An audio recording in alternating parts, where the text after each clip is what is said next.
Krishna guys, આજે આપણે જો મગનું શાક બનાવશું। એના માટે આપણે તેલ લઈ લીધું છે અને પલાળેલા મગ લઈ લીધા છે। બાફવા નથી, ડાયરેક્ટ આપણે વઘારશું। અને આ છે ટમેટાની ગ્રેવી છે। ટમેટા, આદુ, લીલું લસણ, મરચાં એ બધાને આપણે બ્લેન્ડર ફેરવી દીધું છે થોડુંક પાણી નાખીને। અને આ જો તેલ છે, તેલમાં આપણે આવી જાય। અને આ લસણવાળી ચટણી છે, લીલા લસણ હતું એને ખાંડી અને સેજ અમથું તેલ ને તલ નાખી અને આપણે ખાંડી લીધી છે। જો તેલ આવી જ ગયું છે। હવે એની અંદર આપણે મરી મસાલા કરશું। તો થોડીક અમથી રાઈ નાખશું। જો રાઈ તતડે એટલે આપણે હિંગ નાખશું।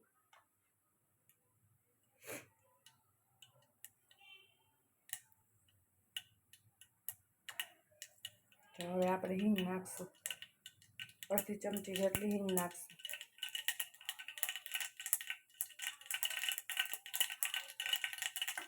પછી આપણે ટમેટાની ગ્રેવી કરી છે, મગ નાખીને પહેલાં વઘારી લઈશું।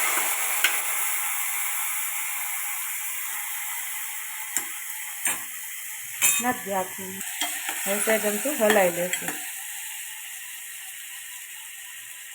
એની અંદર આપણે સેજ ચડે એટલે ટમેટાની પ્યોરી અને લસણવાળી ચટણી નાખી અને 2 સીટી કરી લઈશું। તો મગ ચડી ગયા છે। હવે આની અંદર આપણે ટમેટાની પ્યુરી નાખીશું।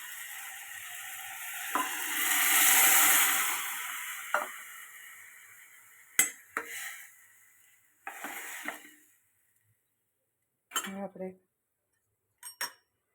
અડધી ટીસ્પૂન જેટલું હળદર નાખશું અને લસણવાળી ચટણી જે ખાંડી છે આપણે એને આપણે નાખી દેશું અંદર। જેટલું તીખું ખાતા હો તમે એ પ્રમાણે નાખશું અને સ્વાદ અનુસાર મીઠું નાખશું।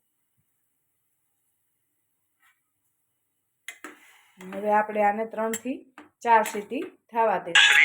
ઢાંકણ ઢાંકીને 3 થી 4 વિસલ થવા દઈશું। પછી આપણું શાક થઈ જશે રેડી। 4 સીટી થવા દઈએ।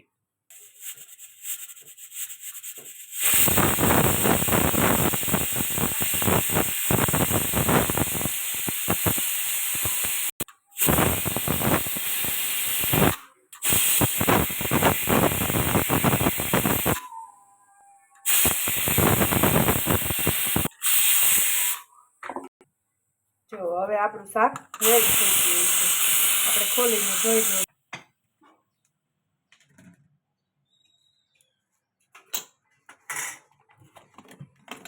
જો સરસ મજાનું ચડીને રેડી થઈ ગયું છે। જો આની અંદર આપણે કોથમરી નાખીને ગાર્નિશિંગ કરશું। જો ચડી ગયું છે ને સરસ, તો તૈયાર છે આપણું મગનું શાક। બાય બાય, જય શ્રી કૃષ્ણ। હજી આ થોડીક વાર રહેશે એટલે આ રસો બધોય બળી જશે। હજી કોથમરીથી ગાર્નિશિંગ કરશું અને થોડીક વાર રહેશે એટલે આપણું મગનું શાક છે એ રેડી થઈ જશે। બાય બાય, જય શ્રી કૃષ્ણ।